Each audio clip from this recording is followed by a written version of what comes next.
Hello my friends, I hope you're having a lovely day, and in today's video I am bringing you something very special, a lovely 10 minutes of gameplay footage from Luigi's Mansion 3, and I'm going to be talking about it for those 10 minutes as well. This is a preview, not the final review, that comes later.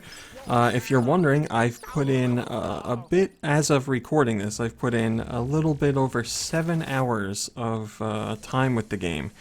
And it has been time well spent, I can tell you that much without a doubt. Holy crap, man. This game is so enjoyable. It's absolutely ridiculous in all the best ways possible. There's so many things I want to talk to you about, but those are best saved for the review, so I'm just going to give some impressions of my time so far. There are a lot of things that stand out to me from my time with Luigi's Mansion 3 so far, but I think the biggest one is just how much content is crammed into every nook and cranny of this entire game, at least so far. It is mind-boggling to me. Now, previous Luigi's Mansion games had a whole bunch of content to enjoy. Probably the second game had a lot more, at least scene-by-scene basis, than the original. But Luigi's Mansion 3 dials it up to a completely new level. Every room you go into, every location you visit, every floor you're on is so jammed packed with content. I have no idea how the developers ever released this game. They must have put so many hours into filling these locations with things to do and hidden items and just things to explore.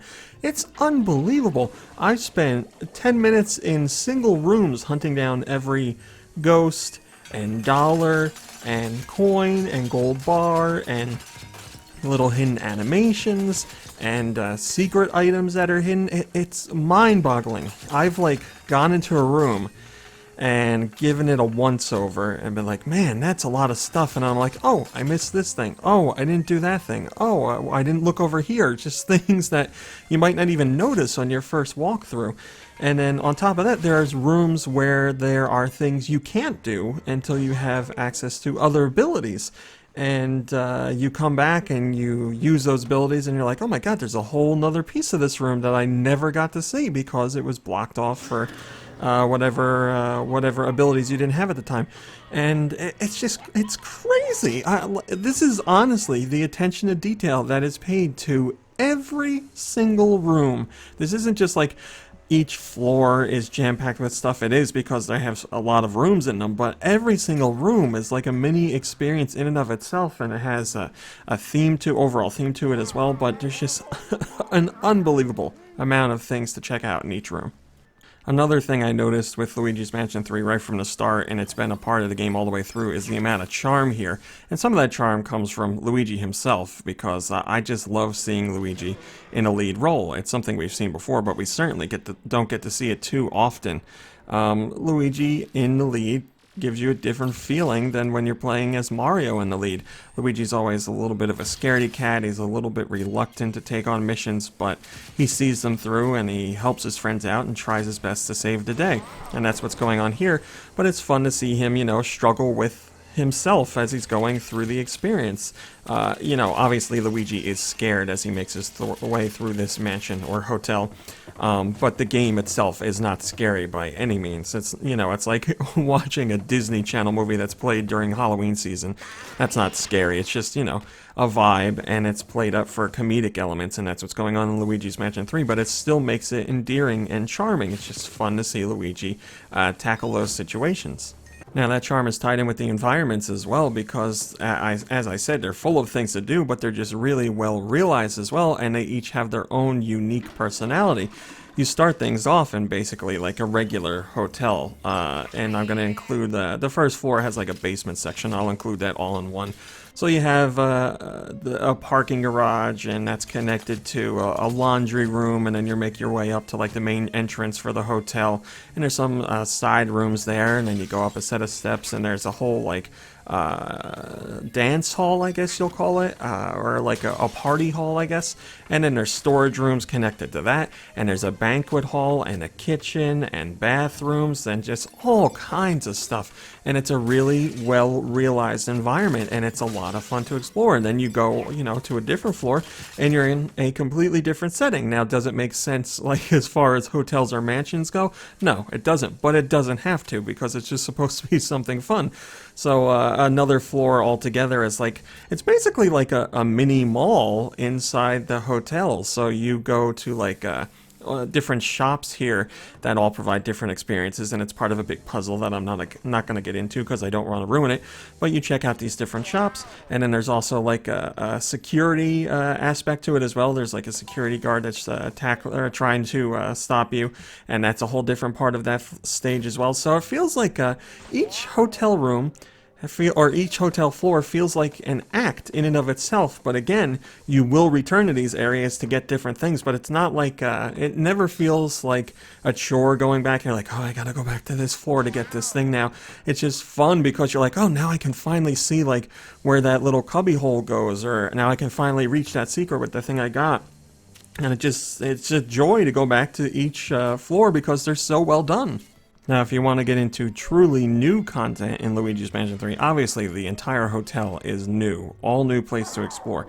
But new mechanics, you have Gooigi, which has been a big focus of the promotional efforts leading up to this game's release, and he is a major part of the game, but you don't get him right off the bat. I think you gotta go like a couple hours in before you get to Gooigi, and it opens up a whole new experience for you, because now you have, you've been to multiple floors, and you're like, oh no, I can finally go to these places and see what Gooigi can uncover.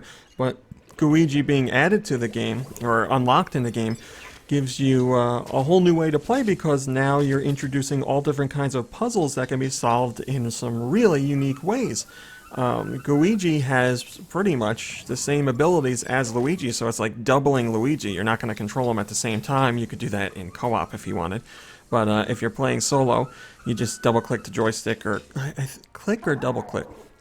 It might be double-click to recall him and click once to bring him out. But anyway, he comes out and you control him, and he can go through drains and grates that Luigi can't, so obviously that's tied to puzzles as well. But sometimes you need to work in tandem with your two vacuums to spin things to unlock items, or sometimes you need to have Gooigi like work with you to defeat an enemy because you're not powerful enough to do it on your own.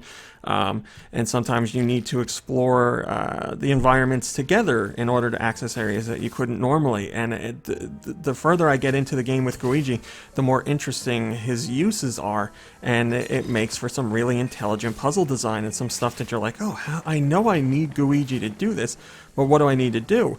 And it's been surprising to see how well he's been used so far. I liked the idea to begin with, but to see how much he's added to puzzles has been a lot of fun.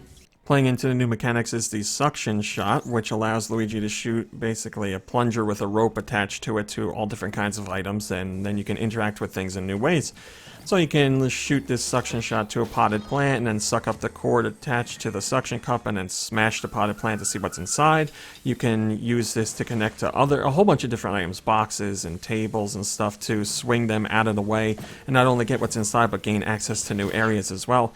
You can also, or you'll have to use it for some enemies because they'll have shields or other things that block you from attacking them. You won't be able to flash them with the flashlight, so you have to yank the shield away and break it, and then you'll be able to hit them with the flashlight and take care of them. So it's a lot of fun. It's just cool to see what the suction cup will attach to and what you can gain access to by yanking on these things, because there's, like I said, secrets all over the place, and you never know what the suction cup is going to unlock.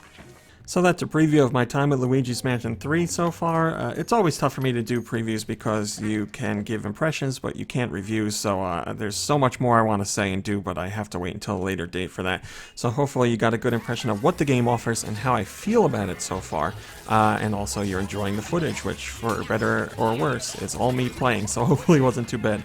Thanks for watching, liking, subscribing, and commenting. It's very much appreciated. Also, a huge thank you to those of you who support me on Patreon, because you help me to do what I do. Things like this, Go Nintendo in general, the podcast, the website, all that good stuff. Thank you so much for your support. If you want to learn more about the Patreon, it's just $1, and you can read about it in the link at the description below.